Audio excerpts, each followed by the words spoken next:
देखो बच्चों, तो classification in living organism, living organism को किस किस चीजों में क्लासिफाई किया गया, यह समझाया जाएगा आपको इस चैप्टर में। यानी क्या क्या टुकड़े किए गए, जैसे केमिस्ट्री में बांटे गए हैं एलिमेंट्स, एलिमेंट्स में metal, non metal, metal wire. उसी तरह बायोलॉजी में तो ऑर्गेनिज्म होते हैं, बहुत सारे ऑर्गेनिज्म होते हैं, तो इन ऑर्गेनिजम्स को भी क्लासिफाई किया जाता होगा, बिल्कुल उनके प्रॉपर्टी को देख करके कि कौन पानी में रहता है उसको अलग रख दो, कौन ग्रीन है कौन ग्रीन नहीं है, किसके पास क्लोरोफिल है किसके पास नहीं है, वगैरह वगैरह। तो ऐसे उनकी प्रॉपर्टीज को स्टडी किया गया, और एक जैसे लोग जिनके प्रॉपर्टी मैच करता है उनका एक एक गैंग बनाया गया, एक एक ग्रुप बनाया गया, और ऐसे ग्रुप्स का नाम रखा इन्होंने किंगडम। क्या नाम रखा? किंगडम। तो 5 किंगडम, जितने भी पृथ्वी पे लिविंग ऑर्गेनिज्म है उनके 5 किंगडम है। तुम कोई भी लिविंग का नाम लोगे तो इस 5 में से किसी एक में आ जाएगा, जैसे ह्यूमन एनिमल में आता है। ठीक है, तो 5 किंगडम कौन कौन है? मोनेरा, प्रोटिस्टा, आपको याद करना होगा, मोनेरा, प्रोटिस्टा, फंगी, प्लांटी और एनिमलिया। मोनेरा के 2 और टाइप है, अर्ची बैक्टीरिया, यू बैक्टीरिया। ठीक है, अब आते हैं प्लांट और एनिमल में बहुत सारे ऑर्गेनिज्म है, प्लांट और एनिमल में बहुत सारे ऑर्गेनिज्म है, ढेर सारे लोग हैं, तो उसको और बांटा गया और छोटा छोटा टुकड़ा किया गया, क्रिप्टोगेम्स, फेंड्रोगेम्स। ध्यान से सुना, एक चीज बता रहे हैं, ये क्या देखा गया, तो ऐसे कुछ प्लांट्स होते हैं जो बीज नहीं बनाते हैं, ऐसे कुछ प्लांट्स होते हैं जिसमें सीड नहीं निकलती, तो तुम सोच रहे हो उनमें रिप्रोडक्शन कैसे होता होगा, तो उनका प्लांट का टुकड़ा हो के वो रिप्रोडक्शन होता है। जैसे काई को देखो, काई काई काई का कोई बीज निकलता है? हरा हरा जो होता है काई, स्पाइरोगाइरा, उसका कोई बीज होता है? नहीं।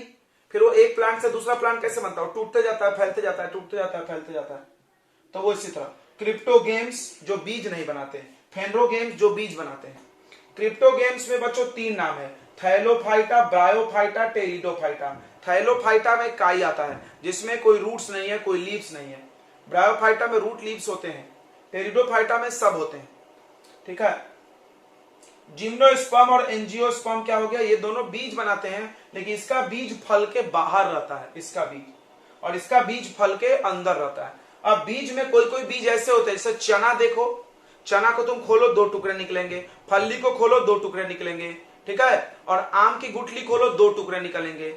लेकिन नारियल तो एक ही सैगर आता है, उसमें 2 टुकड़े नहीं रहते ना। तो कुछ कुछ बीज में 2 टुकड़े होते हैं, कुछ कुछ में 1 होता है। तो जिसमें 2 टुकड़े होते हैं वो डाइकॉट, जिसमें 1 ही टुकड़ा होता है तो मोनोकॉट। ऐसे इन्होंने बांटा है। ठीक है, तो ये प्लांट का क्लासिफिकेशन और उसके साथ साथ 5 किंगडम आप सभी लोग नोट कर ले। ठीक है बच्चों,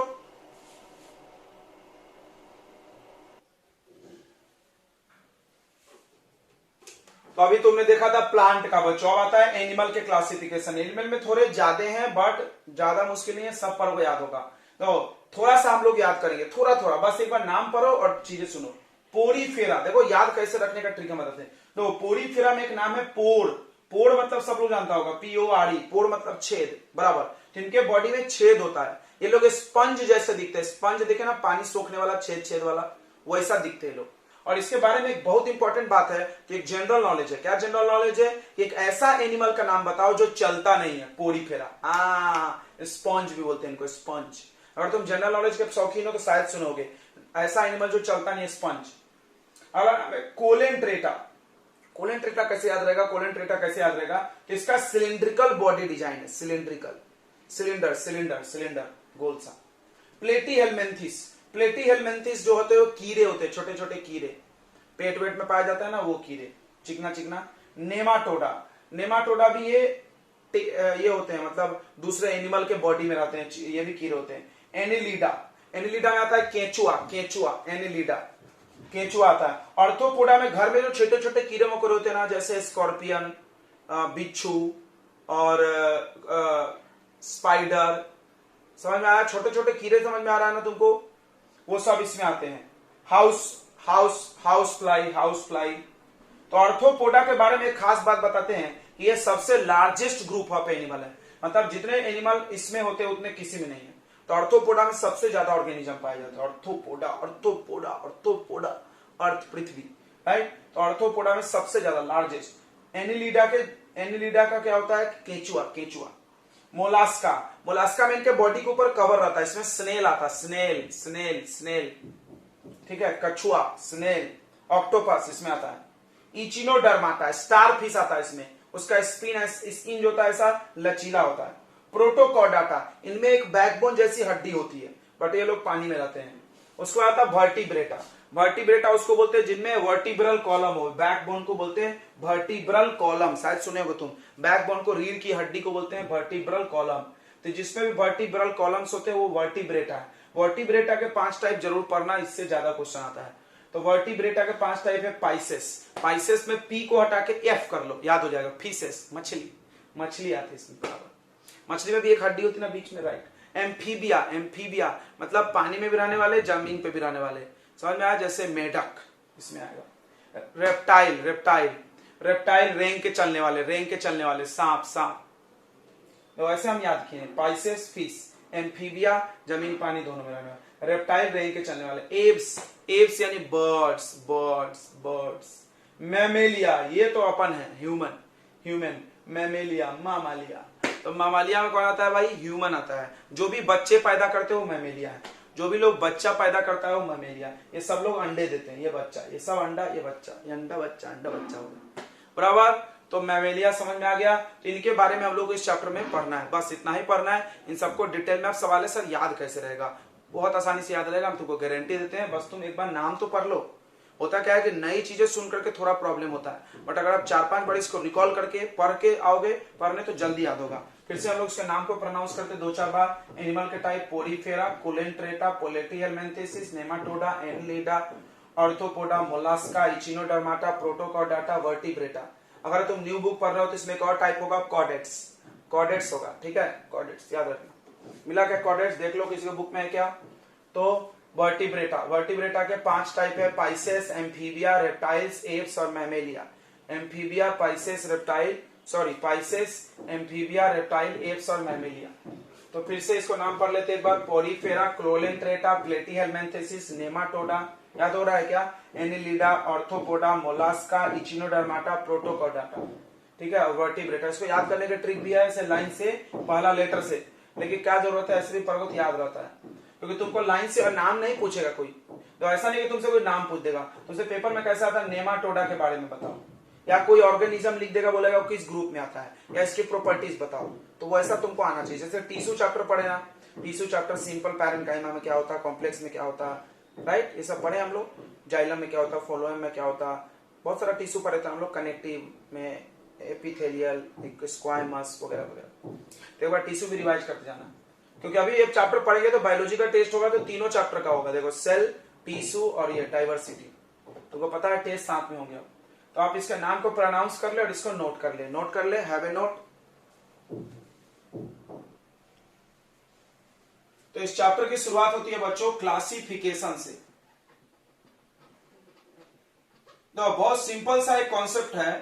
एक क्वेश्चन हम आपसे पूछते हैं कि तुम बताओ कि क्लासिफिकेशन क्यों किया जाता है। क्लासिफिकेशन यानी वर्गीकरण, डिवाइड करना। किसी भी चीज को क्यों डिवाइड किया जाता है, तो उसको पढ़ने के लिए आसान करने के लिए, समझने के लिए आसान करने के लिए। जैसे मान लो तुम्हारे स्कूल में नर्सरी का क्लास बनाए गए हैं, क्लासिफिकेशन वहां भी है, क्लास बनाए गए एज के हिसाब से, नॉलेज के हिसाब से, नर्सरी, एलकेजी, यूकेजी, 1 2 3 4 ऐसे 10।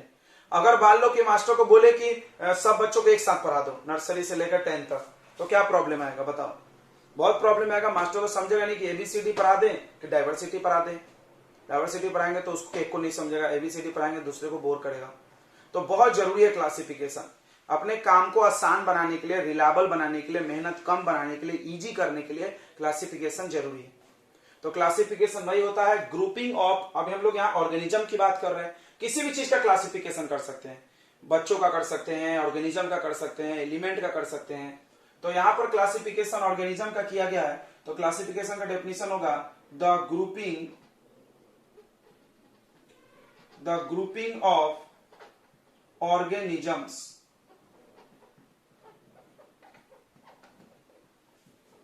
On the basis of their characteristics, मतलब उसके गुण के आधार पर, उसके कैरेक्टरिस्टिक्स के आधार पर उसको ग्रुप करने को बोलते हैं क्लासिफिकेशन।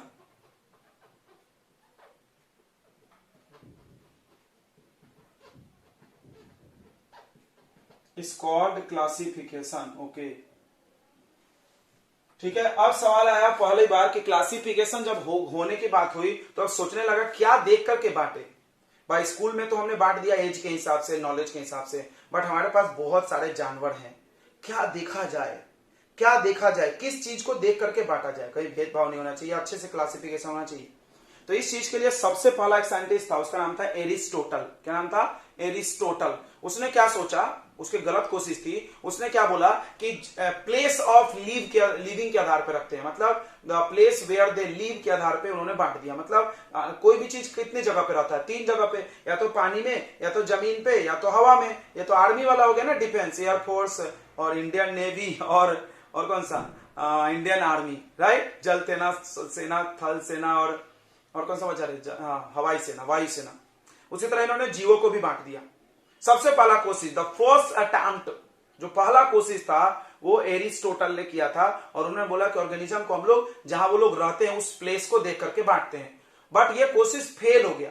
क्यों फेल हो गया? तुम थोड़ा सोचो ध्यान से कि एक पानी में एक ब्लू व्हेल भी रहता है, और एक पानी में छोटी सी मछली भी रहती है, ऑक्टोपस भी रहता है। क्या सब सेम है? गलत, सेम नहीं है यार, सेम नहीं है। अब जमीन की अगर तुम बात कर रहे हो तो जमीन पर एक यूनिसेलुलर भी रहता है और जमीन पर एक हाथी भी रहता है। क्या दोनों सेम है? तो नहीं भाई, बिल्कुल सेम नहीं है। तो क्लासिफिकेशन को करने का मतलब क्या होता? उनके गुण को देख करके बांटा। भाई उन दोनों का कैरेक्टरिस्टिक्स तो अलग अलग है, आप कैसे ऐसा कर रहे हो? तो ये अटेम्प्ट फेल हो गया। ये जो पहला अटेम्प्ट था वो फेल हो गया। क्यों फेल हो गया? क्योंकि एक ही प्लेस में रहने वाले ऑर्गेनिज्म का कैरेक्टर मैच नहीं करता था। फिर अब साइंटिस्ट लोग सोच में लग गए क्या बांटा जाए, क्या बांटा जाए, क्या देख के बांटा जाए। तो इन्होंने सबसे पहला चीज देखा सेल, क्योंकि इस दुनिया में हर ऑर्गेनिज्म सेल से बना है, तो सेल के आधार पे देख के बांटा। और सेल चैप्टर सब लोग पढ़ के आए थे, साइंटिस्ट लोग, तुम भी पढ़ के आओ सेल चैप्टर। तुम सोच के बताओ कि सेल कितने टाइप के होते हैं? 2 टाइप के, एक प्रोकैरियोटिक और एक यूकैरियोटिक। बोलो पढ़े हो कि नहीं पढ़े हो? प्रोकैरियोटिक और यूकैरियोटिक 2 टाइप के सेल पढ़े हैं क्या आप लोग? बताइए, पढ़े हैं भाई? क्या होता है? What is prokaryotic cell? किसी को कुछ पॉइंट पता है तो बताएगा। What is prokaryotic cell? What do you know about prokaryotic cell? बोलो क्या होता है बच्चों प्रोकैरियोटिक सेल? जल्दी से बोलो।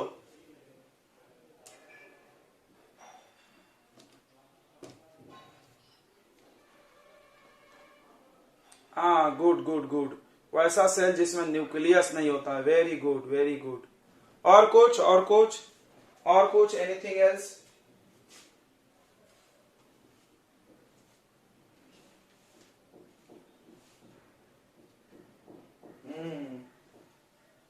तो फर्स्ट अटेम्प्ट, जो बच्चों फर्स्ट कोशिश की गई थी,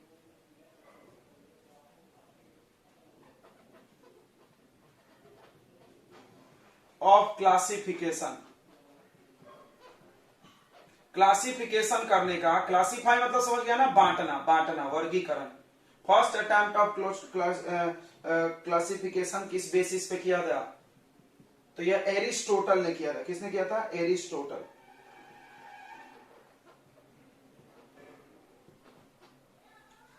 Aristotle classify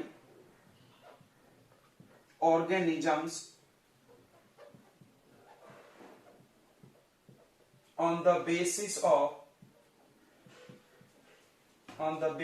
of place and जगह where they live, उन जगह के आधार पे बांटा जहां पे वो लोग रहते हैं। ये बहुत क्वेश्चन इंपॉर्टेंट है। तो किस आधार पे बांटा ये पढ़ना है तुमको ध्यान से। किस आधार पे बांटा? On the basis of place where they live, जिस जगह पे वो लोग रहते हैं, ठीक है।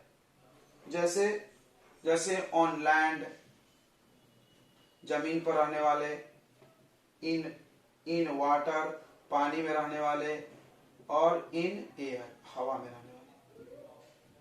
ऐसा उन्होंने क्लासिफाई कर दिया। अब ये क्लासिफिकेशन फेल हो गया, but this classification get totally failed. Why? Because same place में रहने वाले ऑर्गेनिजम्स के कैरेक्टर्स मैच नहीं करते हैं। जैसे कोई एग्जाम्पल बताओ, तो we will take the example of blue whale and octopus. Both live in water but both are totally different. दोनों के दोनों पानी में रहते हैं, लेकिन दोनों पूरा अलग है, ठीक है। एक एग्जाम्पल भी काफी है इनकी बात को गलत साबित करने की। तो ये अटेम्प्ट तो भाई फेल हो गया। तो आप ये नोट कर लो और नीचे में लिखो, नीचे लिखो, this attempt get failed because because the characteristics of organisms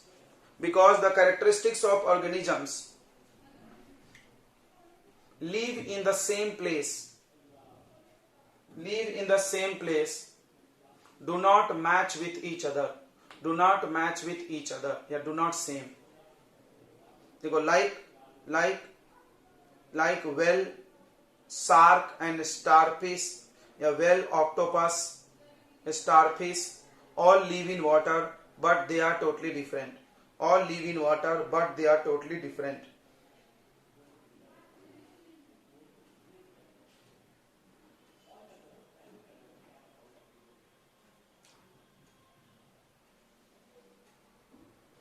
example लिखो, like whale, starfish and octopus, all live in water but they are totally different.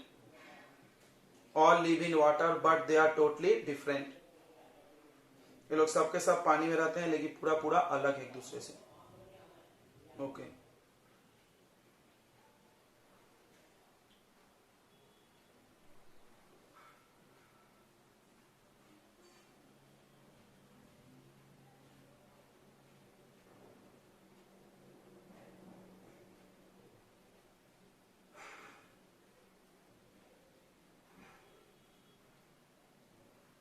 चलो आगे बढ़े.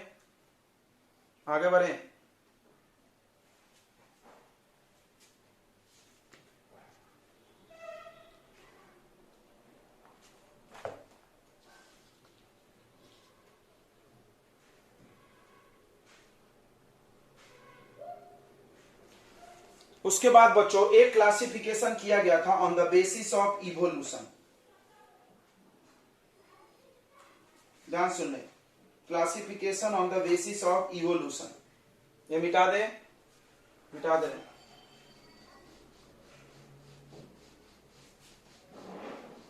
तो पहला क्लासिफिकेशन था on the basis of place where they live.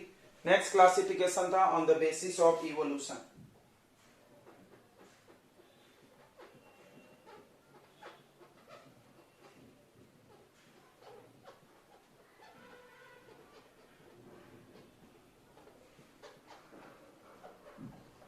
अब आपके मन में सवाल आ रहा होगा इवोल्यूशन क्या है. तो इवोल्यूशन का एक्चुअल हिंदी होता है बदलाव. देखो इवोल्यूशन का एक्चुअल हिंदी होता है बदलाव. जैसे ऐसा साइंस ऐसा मानती है बच्चों कि हम सभी ऑर्गेनिज्म एक यूनिसेलुलर से आए हैं. मतलब पृथ्वी जब पैदा हुई तो सब लोग एक सेल के थे. मतलब हम लोग नहीं, एक सेल का ऑर्गेनिज्म पैदा हुआ, फिर वो बढ़ते इतने कॉम्प्लेक्स बनते गए. तो सबसे पहले लाइफ पानी में आया, फिर पानी में से जमीन पर आए हम लोग, जमीन पर से हवा में उड़ने लगे. बहुत सारे इसके प्रूफ भी दिए गए हैं. तो इवोल्यूशन मतलब होता है धीरे धीरे ऑर्गेनिक. जैसा मैं एक एग्जांपल देते हैं इवोल्यूशन का, बेस्ट एग्जांपल. ये तो सब लोग जानता है कि हम लोग मंकी से ह्यूमन बना है कि नहीं बना.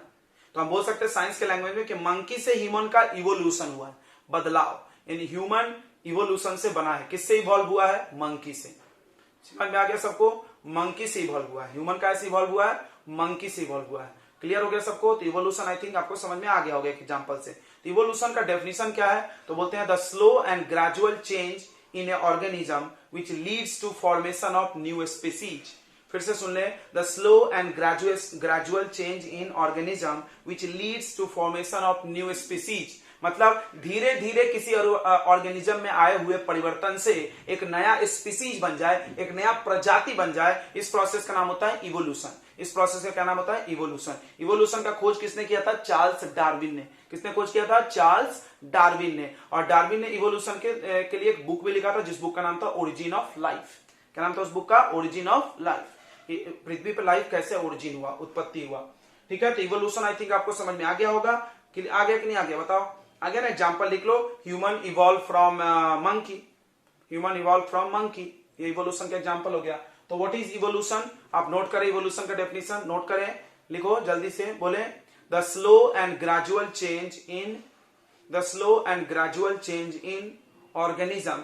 द स्लो मतलब धीरे धीरे होता है. ऐसा नहीं कि एक साल मंकी था अगले साल इंसान बन गया होगा. नहीं, लाखों साल लगे होंगे. The slow and gradual change in organism which leads, leads, leads मतलब बनना, प्रेरित करना, which leads to formation of new species, which leads the formation of new species, which leads the formation of new species, is called evolution. Is called evolution.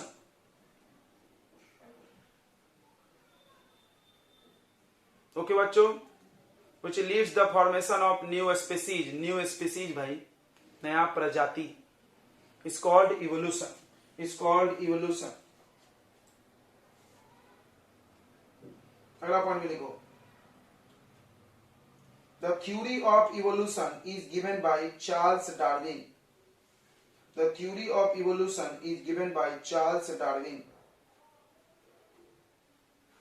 Charles लिख लोगे CHARLES, उसके बाद DARWIN, Darwin. उन्होंने एक book लिखा था, in his book origin of species. उनके book का नाम क्या था बच्चों? Origin of species.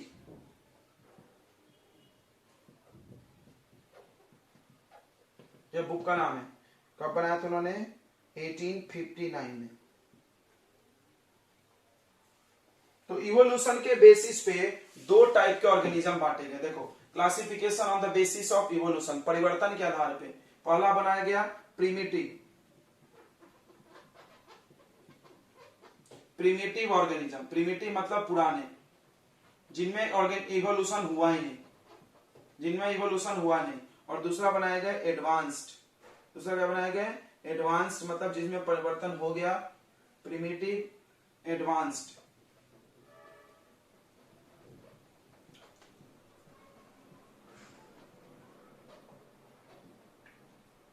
प्रीमिटिव मतलब वैसे लोग. अब देखो, इसका ये मतलब है कि परिवर्तन हुआ तो सारे लोग नहीं बदले. जैसे मंकी से ह्यूमन आए थे. एक बच्चा सवाल पूछा कि सारा बंदर इंसान बन गया तो बंदर का है? बंदर होना नहीं चाहिए बराबर. तो जिनमें परिवर्तन हुआ ही नहीं वो प्रीमिटिव रह गए, जिनमें परिवर्तन हुआ एडवांस हो गए. तो परिवर्तन सब पे नहीं हुआ. परिवर्तन होगा तो स्पीसीज ही गायब हो जाता था. वो तो नहीं हुआ. दोनों के दोनों अभी दिख रहा है सब. सारे बंदर इंसान बन गए तो बंदर कहां से है? ठीक है. तो प्रीमिटिव और एडवांस्ड. प्रीमिटिव किसको बोलते हैं? जिनका बॉडी डिजाइन एंशिएंट है, पुराना है. वैसे ऑर्गेनिज्म जिनका बॉडी डिजाइन पुराना है या एंशिएंट है उसको प्रीमिटिव बोलते हैं. नोट करो, प्रीमिटिव ऑर्गेनिज्म में लिखो द ऑर्गेनिज्म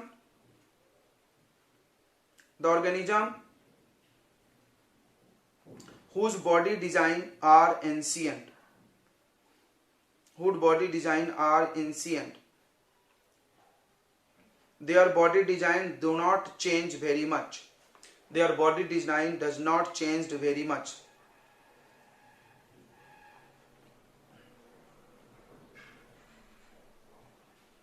Next point में लिखो, they are also called lower organism. They are also called lower organisms like amoeba. छोटे छोटे जीव होते हैं इसमें, like amoeba. अब एडवांस में लिखो the organisms whose body design changed with time, whose body design changed with time are called advanced organism. Whose body design changed with time are called advanced organism. अगला point भी लिखो, they formed by evolution. Advanced organism formed by evolution. Advanced organism evolution से बना है. Evolution बदलाव.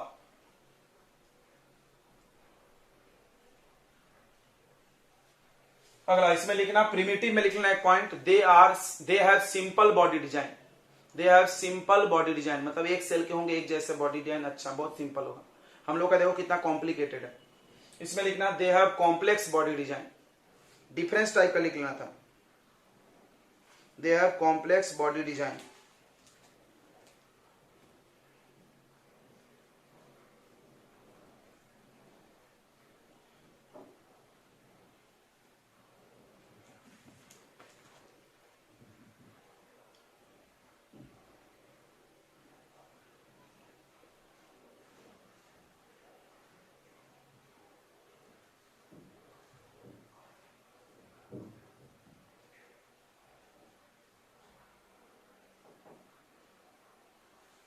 चलो आगे बढ़ा जाए. हो गया इतनी बातें? नोट कर लिए सबने? जल्दी से बताओ बच्चों, नोट कर लिए क्या?